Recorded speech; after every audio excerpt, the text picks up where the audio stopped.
Matthew chapter 19.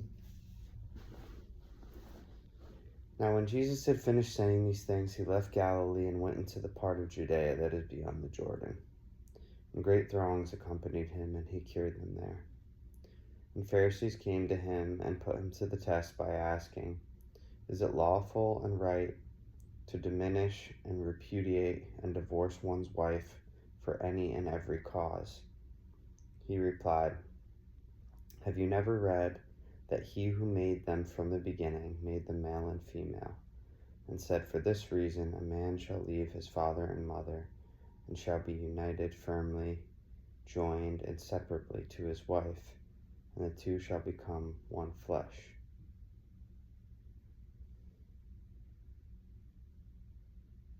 So they are no longer two, but one flesh. What therefore God has joined together, let not man put asunder." Then he said to them, "Why then did Moses command us to give a certificate of divorce and thus to dismiss and repudiate a wife?" They said to him. He said to them, "Because of the hardness, stubbornness, and perversity of your hearts, Moses permitted you to dismiss and repudiate and divorce your wives. But from the beginning it has not been so ordained. I say to you, whoever dismisses his wife, except for unchastity, and marries another, commits adultery, and he who marries a divorced woman commits adultery." The disciples said to him, "If the case of a man with his wife is like this, it is neither profitable nor advisable to marry." But he said to them, "Not all men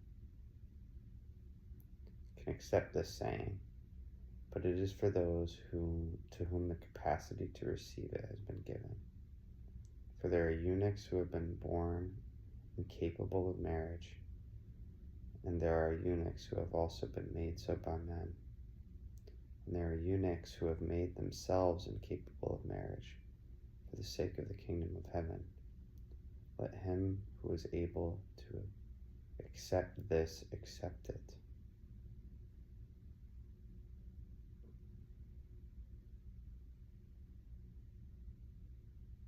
Then little children were brought to Jesus, that he might put his hand on them and pray. But the disciples rebuked those who brought them. But he said, "Leave the children alone. Allow the little ones to come to me. Do not forbid or restrain or hinder them, for of such as these is the kingdom of heaven composed." And he put his hands on them, and then went on his way. Behold, there came a man up to him, saying, "Teacher, what excellent and perfectly and essentially good deed must I do to possess eternal life?" And he said to him, "Why do you ask me about the perfectly and essentially good?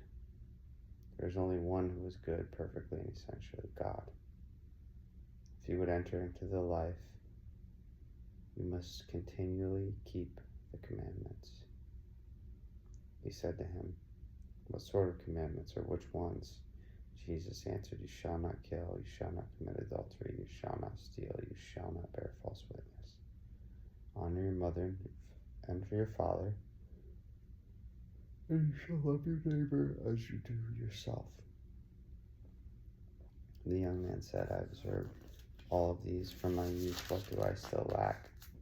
Jesus answered them, "If you would be perfect, that is, have spiritual maturity, which accompanies self-sacrificing character, go and sell what you have to the poor, and you will have riches in heaven. And come, be my disciples, side with my party, and follow me."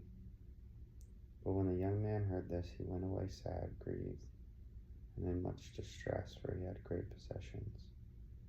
And Jesus said to his disciple, "Truly I say to you, it will be difficult for a rich man to get into the kingdom of heaven. Again, I tell you, it is easier for a camel to go through the eye of a needle than for a rich man to go into the kingdom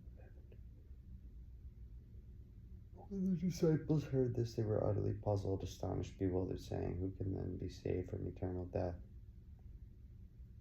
But Jesus looked at him and said, "With men this is impossible, but all things are possible with God."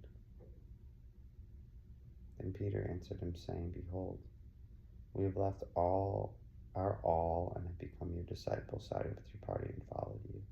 What then shall we receive?" Jesus said to them, "Truly I say to you, in the new age, the messianic rebirth of the world, when the Son of Man shall sit down on the throne of his glory, you who have become my disciples, sided with my party, and followed me, will also sit on 12 thrones and judge the 12 tribes of Israel. And anyone and everyone who has left houses or brothers or sisters or father or mother or children or lands for my name's sake will receive many, even 100 times more, and will inherit eternal life. Many who now are first will be last then, and many who now are last will be first then."